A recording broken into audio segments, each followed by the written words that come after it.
Gustavo Díaz Ordaz Bolaños. Nació el 12 de marzo del año de 1911 en la ciudad de Cerdán, situada en el estado de Puebla, México, y falleció el 15 de julio de 1979, con 68 años de edad, en la Ciudad de México a causa de cáncer de colon.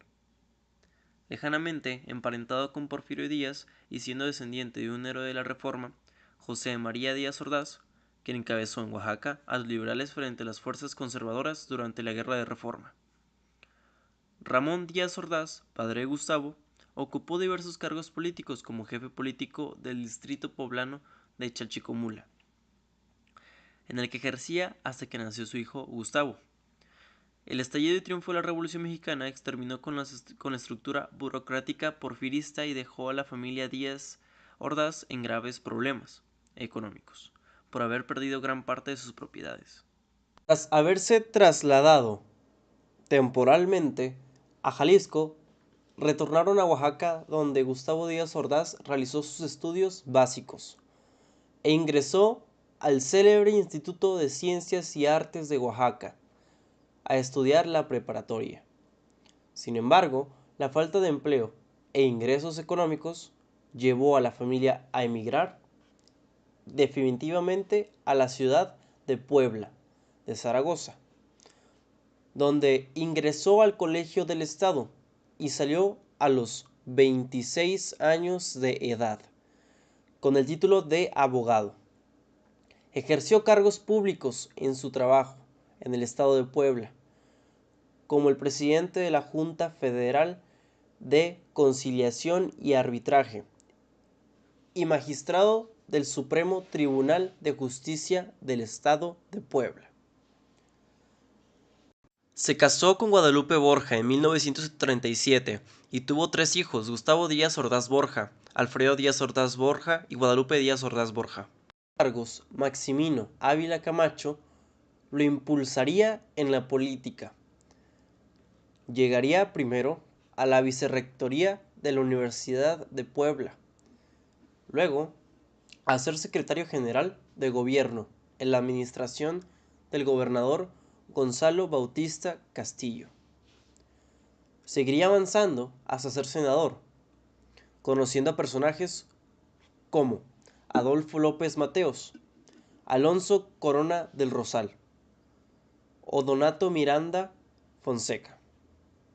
Personas con las quienes crearía un buen vínculo social, que en un futuro servirían para un desarrollo político de Gustavo.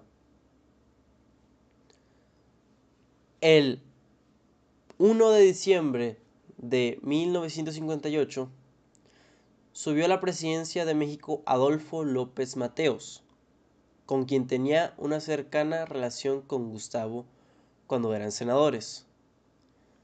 Desde ese día lo nombró titular de la Secretaría de Gobernación. Siguió ejerciendo ese puesto hasta que López Mateos lo postuló a Gustavo, candidato del PRI a ser presidente de México el 15 de noviembre de 1963. Presidente de México de 1964 a 1970. Su gobierno fomentó el desarrollo económico. El Producto Interno Bruto Nacional se mantuvo en un crecimiento de entre el 6 y el 8%, y la inflación se sostuvo en niveles bajos en un 2.7%. En el sexenio de Ordaz se creó el Instituto Mexicano de Petróleo, 8 plantas de refinería, y se dio un gran impulso a la petroquímica. Se crearon presas, al igual que se agrandó el servicio eléctrico. Se crearon torres de comunicaciones en varias partes del país. También se hicieron 8 aeropuertos y carreteras importantes. En 1967 se firmó en la capital de la República, bajo su auspicio, el Tratado de la Proscripción de Armas Nucleares en América Latina y el Caribe, denominado Tratado de Tlatelolco. Este fue un tratado internacional que establece la desnuclearización del territorio de América Latina y el Caribe de los países signatarios.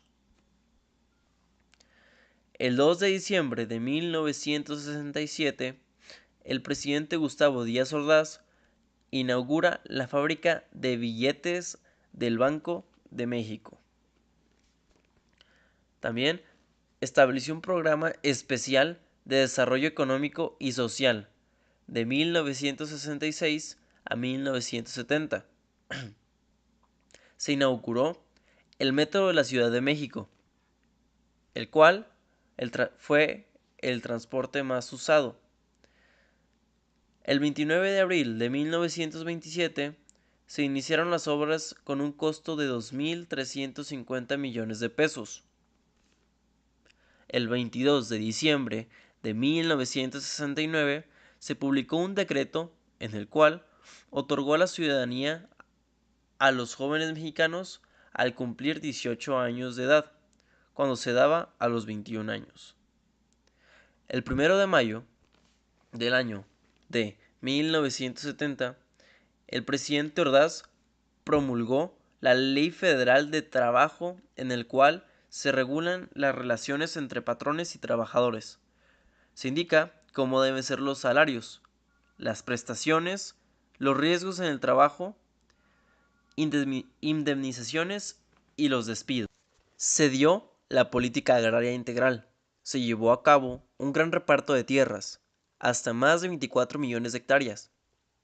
Gracias al impulso de la industrialización rural y obras, se logró un plan agrario integral, pero la mano del campo no se contuvo a pesar del apoyo que proporcionó. El gobierno de Díaz Ordaz fue muy autoritario y militarista. Las críticas que se le hacían eran intolerantes.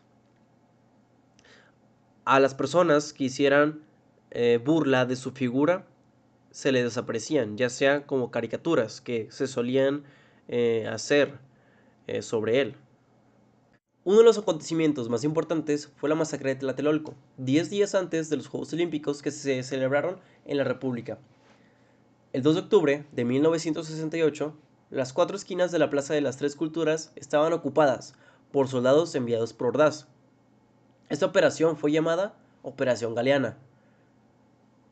Vigilaban el mitin del movimiento estudiantil, donde se criticaba el autoritarismo del gobierno. Además, buscaban más libertad. Aquella tarde se calcula que no eran más de 15.000 personas, una cifra pequeña a comparación con las manifestaciones que llegaron a reunir hasta 200.000 jóvenes en la Plaza del Zócalo. Todo transcurría con normalidad, hasta que poco después de las 6 comenzaron los disparos contra los estudiantes. Pocos pudieron escapar.